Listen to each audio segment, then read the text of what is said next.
يا الله. لو ايش ذا الحالة بعد هذا واقف قدام الحين انا كيف اطلع؟ السلام عليكم عمليات.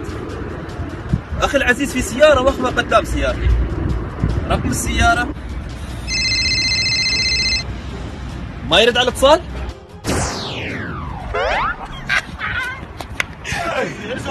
لو سمحت هاي سيارتك؟ هاي سيارتي مو عندك.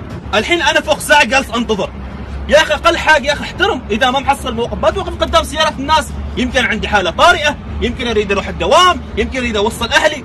يا اخي اقل حاجة تريد توقف قدام سيارة اي شخص حط رقم تلفونك. ايه صار لي عندي شغله بس 4 ساعات. بعدك جاي تصرخ علي بدل ما تعتذر؟ ليش اعتذر؟ صح انك ما عندك اسلوب. يعني انت تبغى تضارب؟ طيب انا منك هذا البوليسي تو. مو بوليسي ما بوليسي انت نوبة، ترى انت غلطان. وليد قايل لك نوقف هناك. بعتني كلك؟ ما بعد حد قايل لك ما نوقف هنا. ليش؟ سالفة فيها شرطة. مو بوليس شرطه.